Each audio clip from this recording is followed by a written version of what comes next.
어느 날 한 여성이 저에게 이런 말을 했습니다. 나 자신을 사랑하는 게 이기적인 것 같아서 두려워요. 남들은 어떻게 생각할까요? 그녀의 눈빛에는 깊은 죄책감이 어려 있었습니다. 평생 다른 사람을 위해 살아온 사람이 자신을 돌보려 할 때 느끼는 그 낯선 감정 말입니다. 여러분도 혹시 이런 생각을 해보신 적 있으신가요? 내가 나를 사랑하면 다른 사람에게 소홀해지는 건 아닐까? 나만 생각하는 이기적인 사람이 되는 건 아닐까? 오늘 우리는 이 질문에 대해 깊이 이야기해 보려고 합니다. 자기 사랑과 이기심은 정말 같은 것일까요? 아니면 우리가 평생 착각하며 살아온 것일까요? 스위스의 정신과 의사이자 분석 심리학의 창시자는 이렇게 말했습니다. 자기 자신과 화해하지 못한 사람은 다른 누구와도 진정으로 화해할 수 없다고. 이 말의 진정한 의미를 함께 찾아가 보겠습니다. 우리는 어릴 때부터 배웁니다. 착한 아이는 자기 것을 양보하는 아이라고. 부모님 말씀 잘 듣고 동생에게 양보하고 친구와 나눠 먹는 아이가 칭찬받는 아이라고 배웁니다. 그렇게 자라면서 우리는 자연스럽게 하나의 믿음을 갖게 됩니다. 나보다 남을 먼저 생각하는 것이 선한 것이고 나를 먼저 생각하는 것은 나 나쁜 것이라는 믿음 말입니다. 특히 우리 한국 사회에서 이런 가치관은 더욱 강하게 작용해 왔습니다. 가족을 위해 자신을 희생하는 어머니, 회사를 위해 밤을 새우는 아버지, 이런 모습이 미덕으로 여겨지는 문화 속에서 자란 우리에게 자기 사랑이라는 개념은 어쩌면 낯설고 불편한 것일 수도 있습니다. 하지만 여기서 우리가 놓치고 있는 중요한 진실이 있습니다. 자기 사랑과 이기심은 전혀 다른 것이라는 사실입니다. 이기심이란 무엇일까요? 이기심은 오직 나만을 위하고 다른 사람의 필요와 감정을 무시하는 태도입니다. 내가 원하는 것을 얻기 위해 다른 사람을 수단으로 이용하는 것, 내 이익을 위해 남에게 해를 끼치는 것, 이것이 진정한 이기심입니다. 반면 자기 사랑은 무엇일까요? 자기 사랑은 나 자신의 가치를 인정하고 존중하는 것입니다. 내 감정과 필요를 소중히 여기고 나 자신에게 친절하게 대하는 것입니다. 그리고 이것은 다른 사람을 해치는 것과는 전혀 관계가 없습니다. 분석 심리학에서는 인간의 마음을 매우 복잡하고 깊이 있는 구조로 봅니다. 우리가 의식하는 자아는 빙산의 일각에 불과하고 그 아래에는 무의식이라는 거대한 세계가 펼쳐져 있다고 말합니다. 그리고 그 무의식 속에는 우리가 인정하고 싶지 않은 부분들, 우리가 감추고 싶어 하는 어두운 면들이 존재합니다. 이것을 그림자라고 부릅니다. 흥미로운 점은 많은 사람들이 자기 사랑을 이기심이라고 여기며 거부할 때 실제로는 자신의 그림자와 마주하기를 두려워하는 것일 수 있다는 점입니다. 예를 들어볼까요? 평생 다른 사람을 돌보며 살아온 한 여성이 있습니다. 그녀는 항상 가족을 위해 자신을 희생했고 그것이 당연하다고 생각하며 살아왔습니다. 그런데 어느 날 문득 이런 생각이 듭니다. 나도 내 인생을 살고 싶다. 나를 위한 시간을 갖고 싶다. 하지만 곧바로 죄책감이 밀려옵니다. 이건 이기적인 생각이야. 나는 나쁜 사람이야. 여기서 무슨 일이 일어나고 있는 걸까요? 그녀는 자기 사랑을 이기심으로 착각하고 있는 것입니다. 그리고 그 착각 뒤에는 더 깊은 두려움이 숨어 있습니다. 만약 내가 나를 사랑하기 시작하면 지금까지 내가 만들어 온 착한 사람이라는 이미지가 무너지는 건 아닐까? 다른 사람들이 나를 이기적인 사람으로 볼까봐, 사랑받지 못하게 될까봐, 이런 두려움 말입니다. 하지만 진실은 정반대입니다. 자기 사랑이 부족한 사람이 오히려 타인과의 관계에서 더 많은 문제를 일으킵니다. 왜 그럴까요? 자신을 사랑하지 못하는 사람은 내면이 공허합니다. 그 공허함을 채우기 위해 끊임없이 다른 사람의 인정과 사랑을 구합니다. 남들이 나를 좋아해 주기를, 나를 필요로 해 주기를 간절히 바랍니다. 그래서 자신의 진정한 감정과 욕구를 숨기고 다른 사람이 원하는 모습으로 살아갑니다. 이것을 가면이라고 부를 수 있습니다. 우리가 사회에서 살아가기 위해 쓰는 가면, 그것은 때로 필요하지만 문제는 그 가면이 진짜 나라고 착각하기 시작할 때입니다. 자기 사랑이 부족한 사람은 또 다른 문제를 겪습니다. 그것은 바로 경계의 부재입니다. 경계란 무엇일까요? 나와 타인 사이에 건강한 선입니다. 내가 어디까지 책임질 수 있고 어디부터는 상대방의 몫인지를 구분하는 능력입니다. 자기 사랑이 부족한 사람은 이 경계가 약합니다. 다른 사람의 문제를 자신의 문제처럼 떠안고 다른 사람의 감정에 과도하게 책임감을 느낍니다. 상대방이 화를 내면 내 잘못이라고 생각하고 상대방이 불행하면 내가 더 잘해줬어야 했다고 자책합니다. 이것이 과연 건강한 사랑일까요? 아닙니다. 이것은 자기 희생으로 포장된 또 다른 형태의 의존입니다. 진정한 자기 사랑은 건강한 경계를 만들어냅니다. 내가 나를 사랑할 때 나는 내 한계를 인정할 수 있습니다.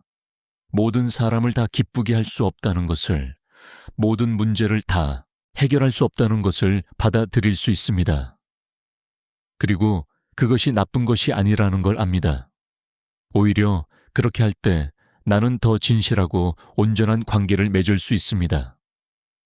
의무감이나 죄책감이 아니라 진심으로 주고받는 관계, 서로의 경계를 존중하면서도 깊이 연결되는 관계를 만들 수 있습니다.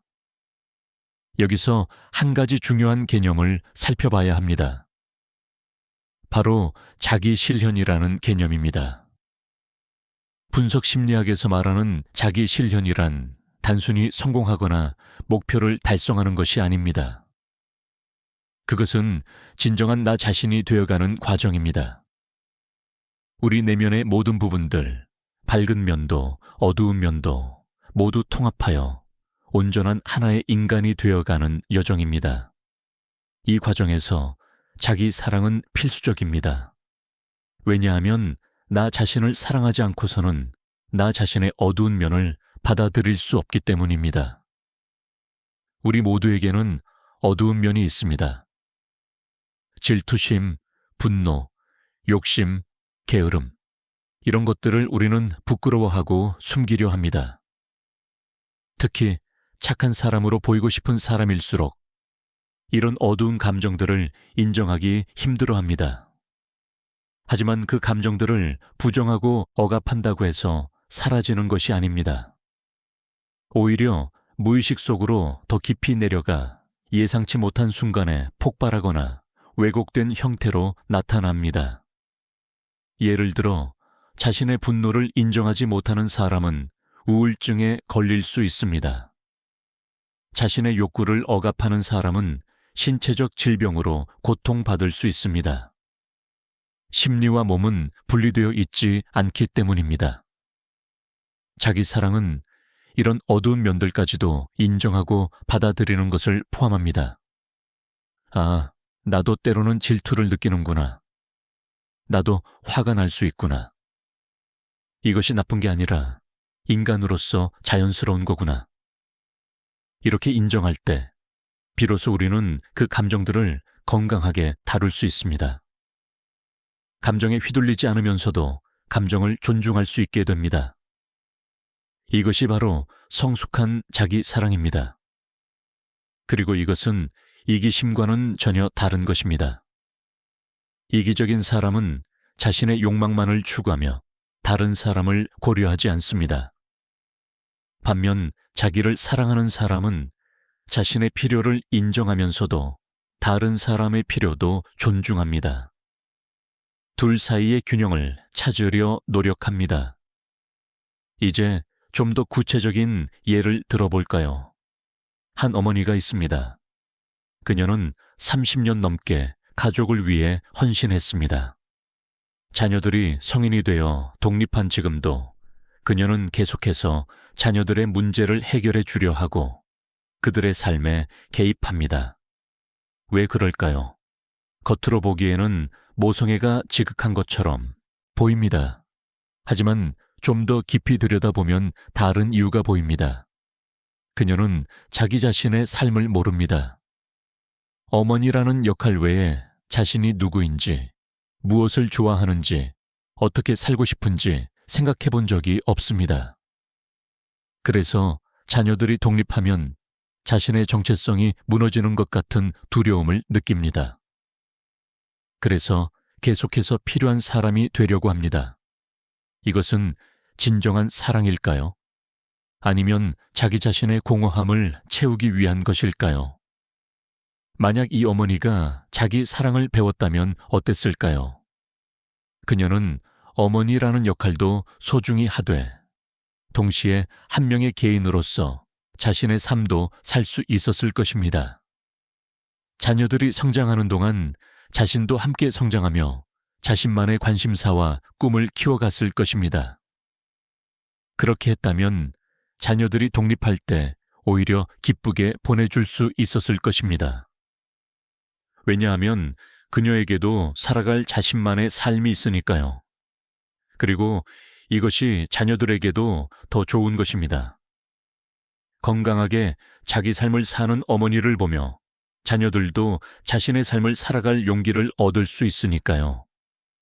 여기서 우리는 역설을 발견합니다. 진정으로 다른 사람을 사랑하려면 먼저 자기 자신을 사랑해야 한다는 역설 말입니다. 텅 빈 컵으로는 다른 컵에 물을 채워줄 수 없듯이 스스로를 사랑하지 못하는 사람은 다른 사람을 진정으로 사랑할 수 없습니다. 자신에게 인색한 사람이 어떻게 다른 사람에게 관대할 수 있을까요? 자신의 실수를 용서하지 못하는 사람이 어떻게 다른 사람의 실수를 용서할 수 있을까요? 자신의 감정을 무시하는 사람이 어떻게 다른 사람의 감정을 깊이 이해할 수 있을까요? 자기 사랑은 이기심이 아니라 오히려 이타심의 기초입니다. 내가 나를 사랑할 때 나는 더 많은 것을 줄 수 있습니다. 의무감이나 죄책감에서가 아니라 진심에서 우러나오는 마음으로 줄 수 있습니다. 그리고 주면서도 나 자신이 고갈되지 않습니다. 왜냐하면 나는 나를 채울 줄 알기 때문입니다. 언제 쉬어야 하는지, 언제 거절해야 하는지, 언제 나를 돌봐야 하는지 압니다. 이것은 이기심이 아니라 지혜입니다.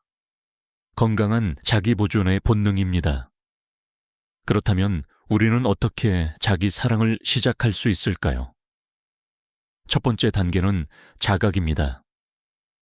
내가 지금 나 자신을 어떻게 대하고 있는지 의식하는 것입니다. 혹시 나는 내게 너무 가혹하지 않은가요? 조금만 실수해도 나를 혹독하게 비난하지는 않나요? 다른 사람에게는 친절하면서 유독 나 자신에게만 냉정하지는 않나요? 이런 패턴을 인식하는 것이 시작입니다. 많은 사람들이 자신에게 얼마나 가혹한지조차 깨닫지 못한 채 살아갑니다. 그것이 당연한 줄 알고 살아갑니다. 두 번째 단계는 자기 대화를 바꾸는 것입니다. 우리는 하루 종일 자기 자신과 대화합니다. 내면의 목소리가 끊임없이 무언가를 말합니다. 문제는 그 목소리가 종종 매우 비판적이고 부정적이라는 것입니다. 너는 왜 이것도 못하니? 너는 정말 쓸모없어. 너는 사랑받을 자격이 없어. 이런 목소리에 귀 기울여 보세요. 만약 친구가 이런 말을 당신에게 한다면 어떨까요? 아마 그 친구와는 거리를 둘 것입니다. 그런데 우리는 매일 자기 자신에게 이런 말을 하며 살아갑니다. 이것을 바꿔야 합니다. 자신에게 좀 더 친절하고 격려하는 말을 건네는 연습이 필요합니다.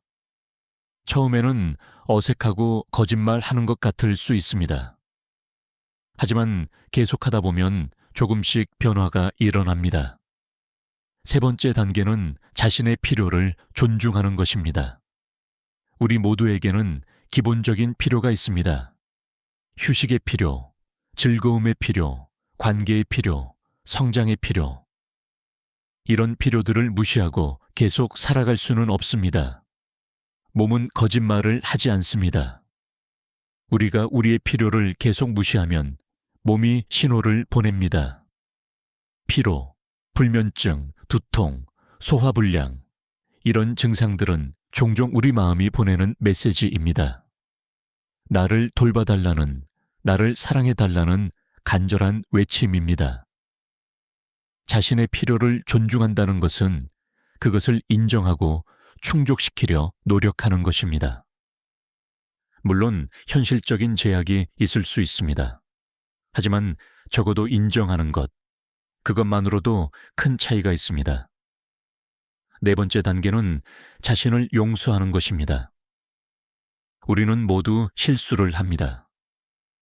잘못된 선택을 하고 후회할 말을 하고 상처를 주기도 합니다. 완벽한 사람은 없습니다. 하지만 많은 사람들이 자신의 과거 실수를 용서하지 못하고 평생 죄책감에 시달립니다. 10년 전의 일을 아직도 후회하고 이미 지나간 잘못을 되씹으며 자신을 괴롭힙니다. 이것은 건강하지 않습니다. 과거를 바꿀 수는 없습니다. 하지만 과거를 어떻게 바라볼지는 선택할 수 있습니다. 실수는 실패가 아니라 배움의 기회입니다. 잘못은 나쁜 사람이라는 증거가 아니라 성장이 필요한 부분을 보여주는 신호입니다. 자신을 용서한다는 것은 과거의 나를 있는 그대로 받아들이고 지금의 내게 새로운 기회를 주는 것입니다. 다섯 번째 단계는 경계를 설정하는 것입니다. 건강한 경계는 자기 사랑의 표현입니다. 아니오라고 말할 수 있는 것, 내 한계를 솔직하게 표현하는 것, 나를 존중하지 않는 관계에서 거리를 두는 것, 이 모든 것이 경계 설정입니다. 많은 사람들이 경계를 설정하는 것을 어려워합니다. 특히 관계를 중요하게 여기는 사람일수록 더 그렇습니다. 거절하면 상대방이 상처받을까봐, 미움받을까봐, 관계가 끊어질까봐 두려워합니다. 하지만 진실은 이것입니다. 경계가 없는 관계는 건강하지 않습니다. 한쪽이 계속 참고 희생하는 관계는 결국 무너집니다. 분노와 원망이 쌓이고 결국 폭발하거나 관계가 끝납니다. 건강한 경계는 관계를 파괴하는 것이 아니라 보호합니다. 서로의 한계를 존중할 때 관계는 더 깊고 진실해집니다. 의무감이 아니라 선택으로 함께하는 관계, 강요가 아니라 자유의지로 주고받는 관계가 됩니다. 그리고 이런 관계 속에서 우리는 진정한 친밀감을 경험할 수 있습니다. 가면을 쓰지 않은 진짜 나로서 사랑받는 경험 말입니다. 여기서 중요한 점은 경계를 설정한다고 해서 냉정하거나 무관심해지는 것이 아니라는 점입니다. 오히려 정반대입니다. 건강한 경계를 가진 사람이 더 따뜻하고 진심 어린 관계를 맺을 수 있습니다. 왜냐하면 그들은 원망 없이 줄 수 있고 강요 없이 받을 수 있기 때문입니다. 이제 조금 다른 각도에서 생각해 볼까요? 우리 사회, 특히 한국 사회에서 자기 사랑이 왜 이렇게 어려운 걸까요? 여러 가지 이유가 있습니다. 먼저 우리는 집단주의 문화 속에서 자랐습니다. 개인보다 집단이 중요하고 나보다 우리가 우선이라고 배웠습니다. 가족, 학교, 회사 이런 공동체 안에서 조화를 이루는 것이 가장 중요한 가치였습니다. 튀지 않고 잘 맞춰가는 것이 미덕이었습니다. 이런 문화는 장점도 있습니다. 서로 돕고 배려하는 따뜻한 공동체를 만들 수 있습니다. 하지만 단점도 분명합니다. 개인의 목소리가 묻히고 자기 자신의 진정한 욕구와 감정을 표현하기 어려워집니다. 또한 우리는 끊임없는 비교 속에서 살아왔습니다. 성적으로, 외모로, 직업으로, 재산으로 비교당하며 자랐습니다. 이런 환경에서는 자기 가치를 외부의 기준으로 측정하게 됩니다. 남들보다 잘해야 가치 있는 사람이고 남들보다 못하면 부족한 사람이라고 느낍니다. 이것은 조건적 자존감입니다. 뭔가를 성취했을 때만, 누군가에게 인정받았을 때만 나 자신을 가치 있다고 느끼는 것입니다. 하지만 진정한 자기 사랑은 무조건적입니다. 내가 무엇을 성취했든, 남들이 어떻게 생각하든 나는 그 자체로 가치 있는 존재라는 것을 아는 것입니다. 그리고 우리는 완벽주의 문화 속에서 살아갑니다. 실수는 용납되지 않고 약함을 보이면 안 되며 항상 강하고 유능해야 한다는 압박이 있습니다. 특히 여성들은 좋은 딸, 좋은 아내, 좋은 어머니가 되어야 한다는 기대를 받습니다. 남성들은 강하고 책임감 있는 가장이 되어야 한다는 부담을 안고 살아갑니다.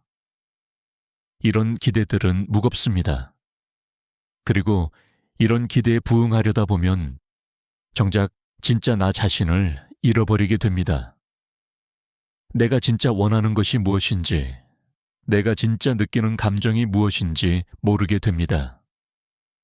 다만 해야 할 것들, 되어야 할 모습들만 남습니다. 하지만 시대는 변하고 있습니다. 점점 더 많은 사람들이 자기 자신의 삶을 살아가는 것의 중요성을 깨닫고 있습니다. 특히 젊은 세대는 이전 세대와 다른 가치관을 갖고 있습니다. 일과 삶의 균형, 자기 개발, 정신 건강, 이런 것들을 중요하게 여깁니다. 그리고 이것은 바람직한 변화입니다. 하지만 중장년층에게는 이런 변화가 때로 혼란스러울 수 있습니다. 평생 다른 방식으로 살아왔는데 이제 와서 자기 사랑을 배우라니. 어떻게 시작해야 할지 막막할 수 있습니다. 하지만 절대 늦지 않았습니다. 변화는 언제든 가능합니다. 50대든 60대든 70대든 새로운 방식으로 살아갈 수 있습니다. 분석 심리학에서는 인생의 후반기를 매우 중요한 시기로 봅니다. 이 시기는 외부의 성취에 집중하던 삶에서 내면의 성장으로 방향을 전환하는 때입니다. 사회적 역할과 책임에서 조금 자유로워지면서 진정한 자기 자신을 탐구할 수 있는 기회가 주어집니다. 어쩌면 인생의 후반기야말로 자기 사랑을 배우기에 가장 좋은 시기일 수 있습니다. 이제는 남들의 시선을 덜 의식하고 내 마음의 소리에 더 귀 기울일 수 있으니까요. 자기 사랑을 배우는 과정은 쉽지 않습니다. 평생 길들여진 습관과 믿음을 바꾸는 것이니까요. 처음에는 이상하고 불편하고 심지어 죄책감이 들 수 있습니다. 나 자신을 돌보는 시간을 가질 때, 거절해야 할 때를 할 때, 나의 필요를 표현할 때, 마치 뭔가 잘못하고 있는 것 같은 느낌이 들 수 있습니다. 하지만 이것은 자연스러운 과정입니다. 새로운 근육을 쓰면 처음에는 어색하고 힘들지만 계속 사용하다 보면 강해지고 자연스러워지듯이 자기 사랑도 연습이 필요합니다. 그리고 중요한 것은 완벽할 필요가 없다는 점입니다. 때로는 여전히 옛날 패턴으로 돌아갈 수 있습니다.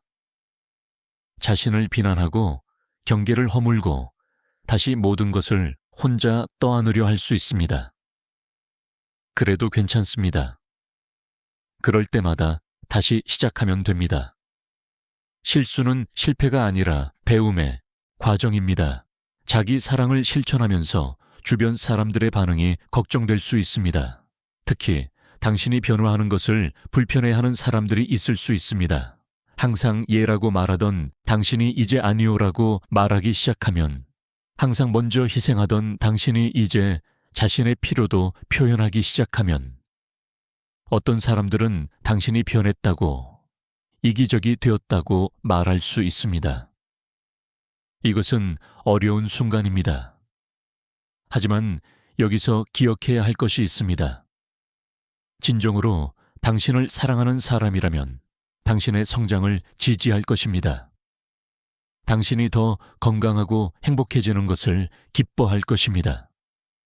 만약 누군가가 당신의 변화를 받아들이지 못한다면 그것은 그들이 당신을 진정으로 사랑한 것이 아니라 당신이 제공하는 것을 좋아했을 가능성이 있습니다. 이것은 아픈 진실일 수 있습니다. 하지만 알아야 합니다. 건강한 관계는 서로의 성장을 지지합니다. 한쪽이 변화하고 성장하는 것을 위협으로 느끼지 않습니다. 오히려 함께 성장할 기회로 봅니다. 당신이 자기 사랑을 시작할 때 어떤 관계는 자연스럽게 정리될 수 있습니다. 그것은 슬프지만 필요한 과정입니다. 그리고 놀랍게도 새로운 관계들이 열리기 시작합니다. 진정한 당신을 사랑하고 존중하는 사람들과의 관계가 만들어집니다. 가면이 아닌 진짜 당신과 연결되는 관계 말입니다. 자기 사랑은 또한 우리가 세상을 바라보는 방식을 바꿉니다. 자신을 사랑하는 사람은 세상을 더 긍정적으로 봅니다. 모든 것이 완벽하다거나 문제가 없다는 의미가 아닙니다. 오히려 문제와 어려움을 인정하면서도 그 안에서 의미와 가능성을 찾을 수 있다는 의미입니다. 자기 사랑이 부족한 사람은 종종 피해자 의식에 빠집니다. 세상이 불공평하고 사람들이 나를 이용하고 나만 힘들다고 느낍니다. 물론 실제로 불공평한 일들이 있고 상처받는 일들이 있습니다.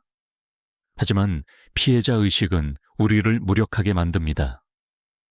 아무것도 바꿀 수 없다고 느끼게 합니다. 반면 자기 사랑을 가진 사람은 주체성을 갖습니다. 모든 것을 통제할 수는 없지만 자신의 반응은 선택할 수 있다는 것을 압니다.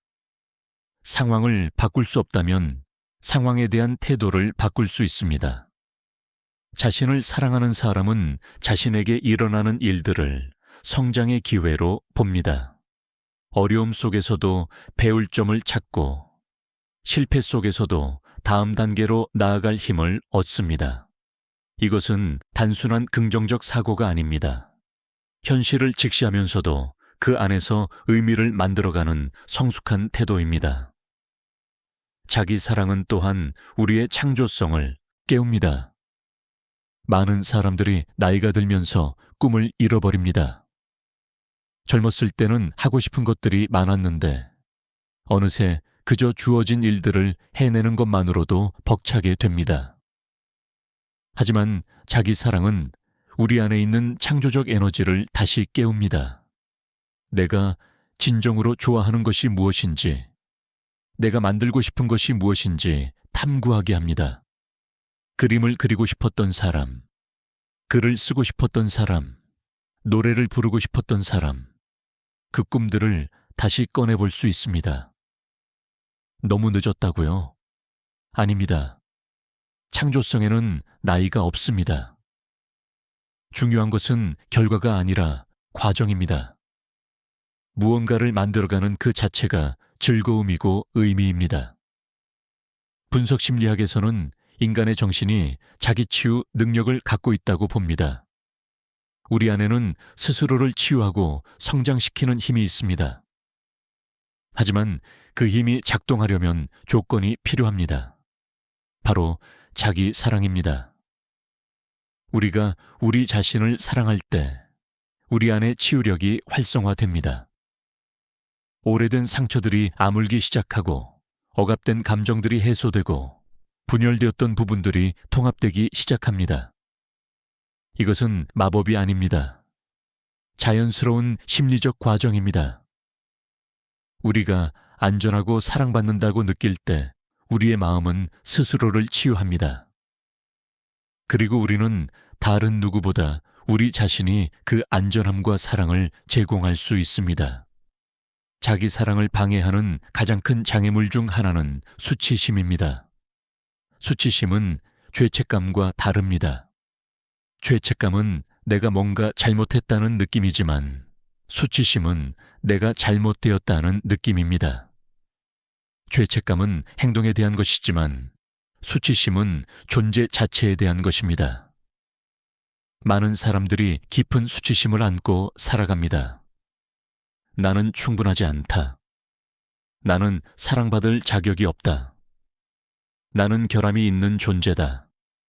이런 깊은 믿음은 어린 시절의 경험에서 비롯되는 경우가 많습니다. 부모나 주변 사람들로부터 조건적으로만 사랑받았거나 있는 그대로의 모습이 아닌 특정 모습일 때만 인정받았던 경험 말입니다. 이런 수치심은 우리를 움츠러들게 만듭니다.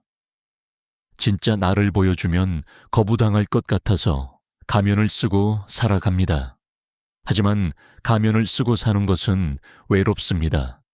아무리 많은 사람들에게 둘러싸여 있어도 진정한 나를 아는 사람이 없다면 고독합니다.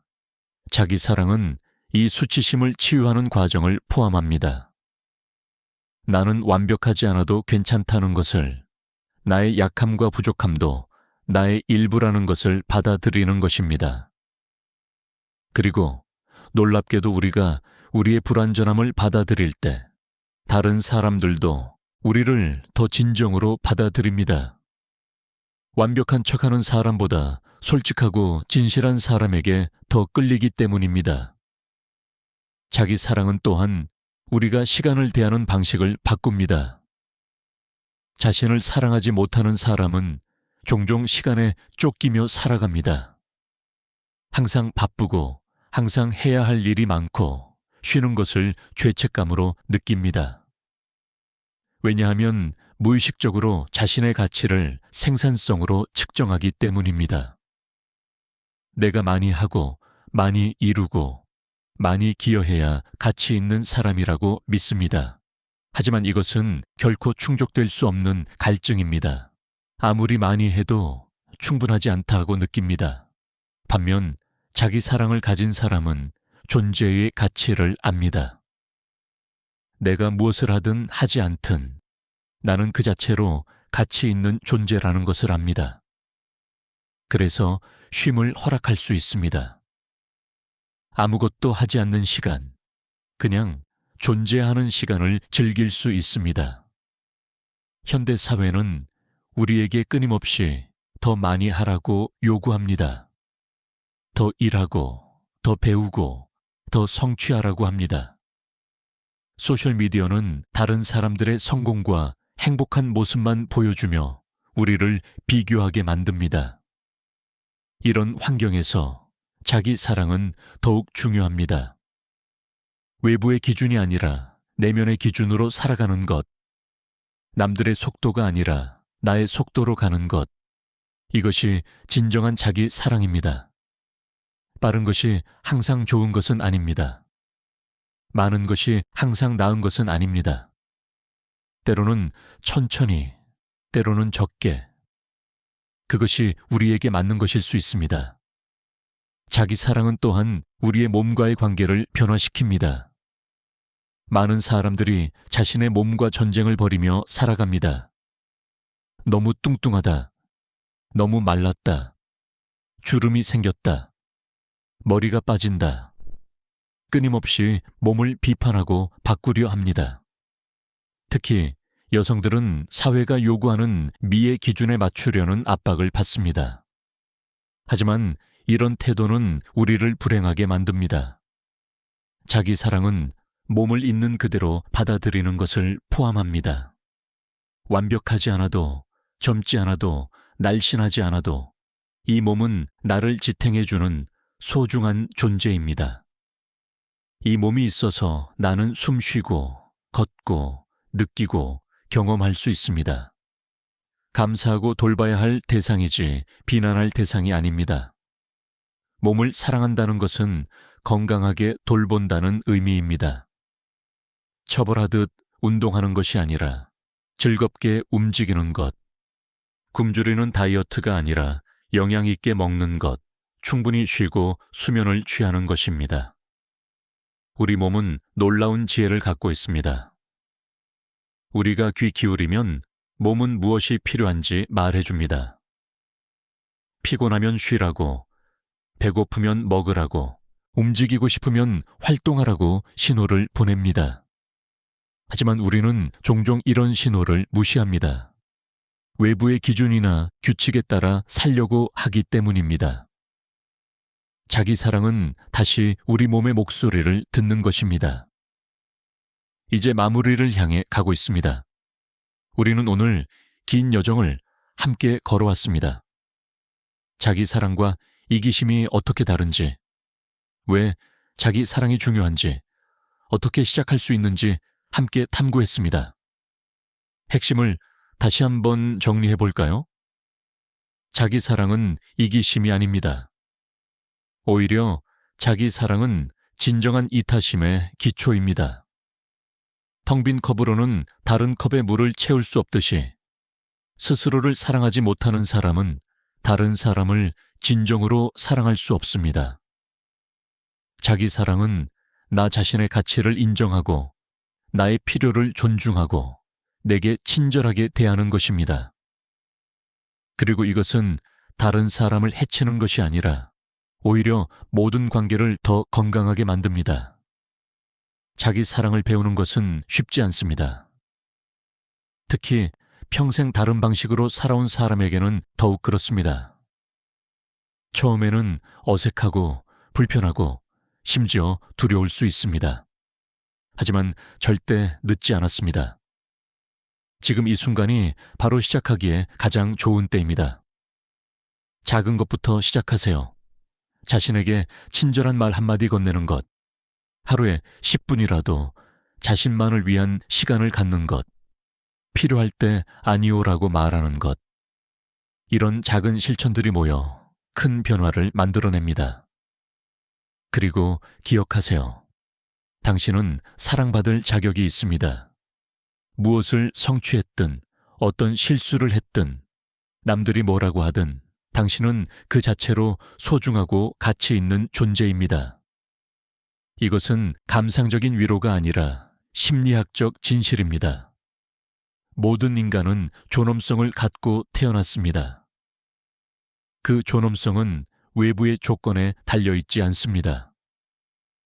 당신이 당신 자신을 사랑하기로 선택하는 순간, 당신의 삶은 변화하기 시작합니다. 관계가 변화하고, 일상이 변화하고, 세상을 바라보는 눈이 변화합니다. 자기 사랑의 여정은 평생 계속됩니다. 한 번에 완성되는 것이 아니라 매일 매 순간 선택하는 것입니다. 때로는 잘하다가도 다시 옛날 패턴으로 돌아갈 수 있습니다. 그래도 괜찮습니다. 완벽할 필요는 없습니다. 중요한 것은 계속 나아가는 것, 다시 시작하는 용기를 갖는 것입니다.